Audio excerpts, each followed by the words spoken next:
In the summer of 2016, a man wearing a medical mask and a fishing hat stood in front of an ATM in Taipei. He didn't insert a debit card. He didn't enter a PIN. He just waited. Suddenly, the machine started spitting out banknotes.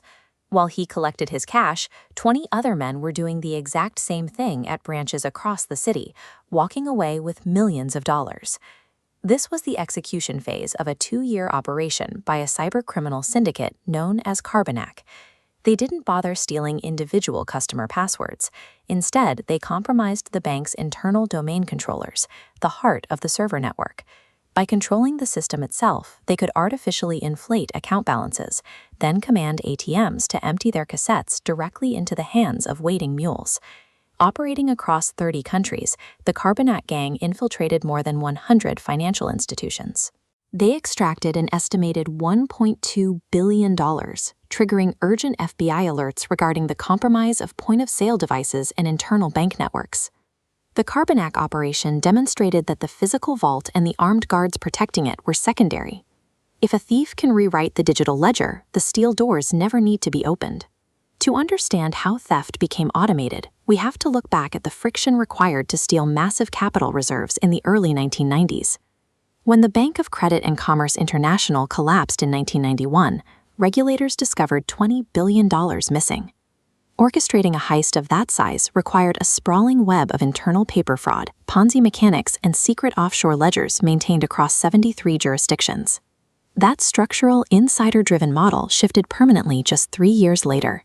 In 1994, a group based in St. Petersburg used telecommunication networks to harvest valid corporate credentials and breach Citibank's cash management system, siphoning $10 million remotely.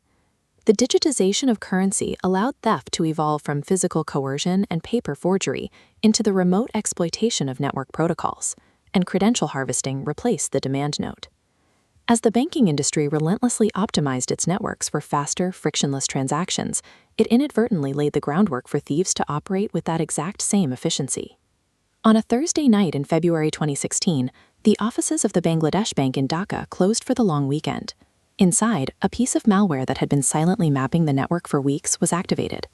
The hackers had navigated the bank's internal systems with ease, aided by the institution's reliance on $10 consumer-grade network switches and a lack of basic firewalls. Once inside the secure payment room, they manipulated the software and disabled the physical printers, ensuring that no paper confirmation slips would alert the staff to unauthorized activity. Their ultimate target was the SWIFT interbank messaging terminal. The attackers had learned how to impersonate authorized human operators, granting them direct access to Bangladesh Bank's foreign currency reserves, held at the Federal Reserve Bank of New York. Over the next few hours, the hackers issued 36 fraudulent payment orders.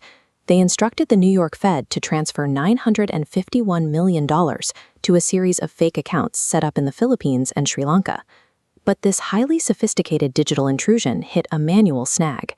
On one of the transfers bound for Sri Lanka, the attackers misspelled the word foundation. That simple typo flagged the transaction for manual review at an intermediary bank, prompting the U.S. Federal Reserve to freeze the majority of the requests. While that spelling error saved $870 million, 4 of the transactions went unquestioned. $81 million slipped past the digital perimeter and landed in bank accounts in Manila. The attackers bypassed firewalls and SWIFT's internal security, but the billion-dollar theft was almost entirely halted by a manual review of a misspelled word. The $81 million that made it through the SWIFT network arrived in Manila, but the hackers still faced a structural problem. Digital fiat currency cannot easily vanish. To fully secure their theft, the syndicate had to navigate the cumbersome physical bottleneck of converting heavily monitored electronic balances back into untraceable cash. The funds were funneled out of a local commercial bank branch, converted through a foreign exchange brokerage, and dumped directly into the massive VIP rooms at the Solaire and Midas casinos. Because Philippine casinos were exempt from anti-money laundering reporting mandates at the time, the hackers could operate in the open.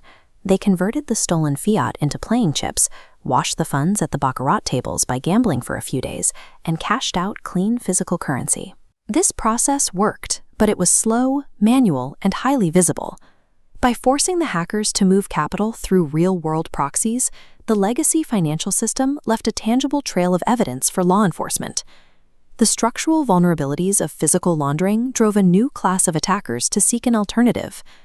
Operating under the direction of North Korea's military intelligence, a state-sponsored cyber syndicate known as the Lazarus Group completely bypassed the traditional banking sector.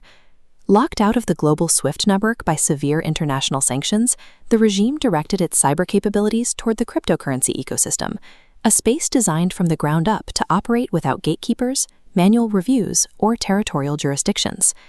They exploited cryptographic key storage vulnerabilities and weak administrative controls across the industry. This allowed them to execute massive extractions, including a $600 million breach of the Ronin Bridge and a $41 million theft from the betting platform Stake.com. This flowchart illustrates how the group launders money entirely on-chain. Stolen capital enters a mixer and is instantly split into hundreds of untraceable microtransactions, then routed across multiple blockchains using automated bridges. They never touch physical cash, and they never have to step foot in a casino. By confining their operations to decentralized finance, North Korean hackers eliminated the physical bottlenecks that historically hindered large-scale theft. Once the funds are on the blockchain, recovery by law enforcement is nearly impossible. Moving into 2025, the threat landscape has adapted to the underlying architecture of modern digital assets. These networks are built to be instantaneous, irreversible, and entirely automated. That architecture was heavily exploited during the Bybit exchange breach. Attackers utilized a third-party software supply chain compromise, originating from targeted phishing on professional networking sites, to locate a flaw in the exchange's hot wallet migration software. The attackers bypassed the core defenses in a matter of seconds. $1.5 billion in digital assets was siphoned from the exchange and instantly scattered across decentralized networks, disappearing before human operators even recognized the breach. For decades, the financial industry prioritized speed and automation, engineering systems that move $1 million as seamlessly as an email. But human friction, auditors, banking hours, physical printouts, and manual typos is precisely what prevents $1 billion from evaporating instantly. By building a frictionless financial utopia, we accidentally engineered the perfect architecture for the modern bank robber.